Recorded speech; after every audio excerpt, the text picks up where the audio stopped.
যে কি করলে উদ্ভাসের পড়া কখনো জমবে না। ছোট্ট একটা ভিডিও, একদম ছোট্ট কিছু কথা বলবো, বাট এই কথাগুলো প্রত্যেকটা তুমি ফলো করবা যদি তুমি এটা সমাধান চাও। আদারওয়াইজ বিশ্বাস করো, অ্যাডমিশনে চান্স হয় না পোলাপাইনের। এটার রিজন এইটা না যে সে পারতেছে না, এটার মেইন রিজন তার পড়া জমতে জমতে একটা পর্যায়ে এমন হয়ে যায় যে এটা সে গুছায় নিয়ে আসতে পারে না। তোমার এক্সামে মানে তোমার যে উইকলিতে যে ক্লাসগুলো হচ্ছে, যেগুলো পড়াচ্ছে, তুমি সবকিছু কভার করতে পারবে না। এটা একদম মাথায় ধরে রাখো, কভার হইতে হবে না। অ্যাডমিশনের সিলেবাস একটা ইনফাইনাইট জিনিস, একটা অসীম জিনিস, এটার কোনো শেষ নাই। তাহলে ভাই কি পড়লে আমি বুঝবো যে আমার একটা চ্যাপ্টার কমপ্লিট হয়েছে?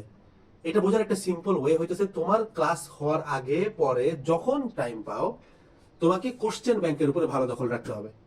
ওই অধ্যায়ের বিগত বছরের প্রশ্নগুলো, এটা সেম বইটার জন্য সেম, চুয়েট কুয়েটের জন্য সেম, ঢাবি যাবি রাবি যেটা বলো, দুইটার জন্যই সেম।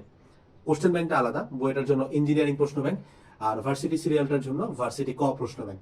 উদ্ভাস নাও, এসিএস নাও, যেটা নাও একই কথা, বিগত বছরের প্রশ্ন থাকলে হয়েছে। তোমাকে জাস্ট মেক শিওর করতে হবে কোশ্চেন ব্যাংকটা কমপ্লিট হচ্ছে কিনা। এখন এখানে সবচেয়ে বড় টুইস্ট পয়েন্টটা, কেন আমি কম্প্যাক্ট করতে বলি? সলভ করলেই তো হয়ে যাওয়ার কথা। The thing is, question bank solve করলেও তুমি দেখবে ভুলে যাবা। একবার সলভ করলে কখনো মাথায় থাকে না, এটাকে অনেকবার সলভ করতে হয়।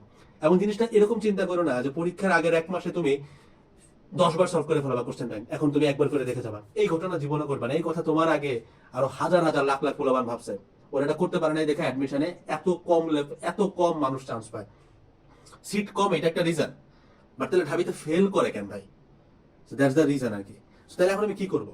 আমার কাছে কোশ্চেন ব্যাংকটা যেটা করতে হবে, কোশ্চেন ব্যাংক অনেক মোটা, রাইট? মানে এটা একটা চ্যাপ্টার শেষ করা মুখের কথা না, একবার শেষ করা তাও কোনোভাবে যায়, কিন্তু এটাকে মুখস্থ লেভেলে কেমনে নিব?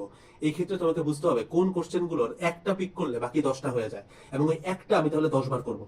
ওই একটা 10 বার করা আর 10টা একবার করে করা, দুইটার কিন্তু ভ্যালু এক না।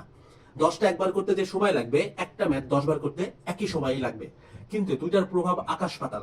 তুমি যখন একই ম্যাথ 10 বার করতেছো এবং তুমি ম্যাথটা এমন ভাবে পিক করতে পারছো যে এইটা করলে বাকি 10টা সলভ হয়ে যায়, ওইটা কিন্তু তোমার মুখস্থ লেভেলে চলে যাবে, এবং তুমি তখন ওই পরীক্ষার হলে ডিজায়ার টাইমের মধ্যে শেষ করতে পারবা। ইভেনচুয়ালি যে লোকটার কোশ্চেন ব্যাংক শেষ করা আছে, তুমি দেখবা এরপরে যদি তুমি টোটাল ক্লাসটাও দেখো, দেখবা 90% তোমার এখান থেকে হয়ে আসতেছে। কিন্তু তুমি যদি একবার সলভ করো, কখনোই তোমার কাছে মনে হবে না যে ক্লাসের 90% হয়েছে। ইটস মোর লাইক তোমার প্র্যাকটিসের সাথে এই কনফিডেন্সটা আসে। তোমাকে বাসায় এসে যেটা করতে হবে, কোশ্চেন ব্যাংকটা কম্প্যাক্ট করে সলভ করতে হবে। এটা তুমি বাসায় বসে করতে পারো, এটা আমরাও করি। তবে এটা একটা সময় সাপেক্ষ বিষয়। আমাদের পুরো টিম মিলে করতে গেলে একটা সিঙ্গেল চ্যাপ্টার উঠতে আমাদের 2 দিন লাগে, 1 দিন লাগে, 1 দিনের নিচে আমরা কখনো করতে পারি না। সেই পরিমাণ সময় আমাদের লাগছে জাস্ট কন্টেন্টটা গুছাইতে, যে আমি এই কয়টা রিটেন তুলবো, এই কয়টা এমসিকিউ তুলবো, এন্ড আমি এটা মেক শিওর করবো যে এই চ্যাপ্টারে কোশ্চেন ব্যাংকে প্রায় ধরো 100 পেজ ছিল, আমি এটা 10 পেজের মধ্যে নিয়ে আসবো। তাহলে এই 10 পেজকে 10 বার করা যাবে। এই একটা সিম্পল কাজ করো, আমি কথা দিচ্ছি তোমার পড়া কখনোই জমবে না। আসসালামু আলাইকুম।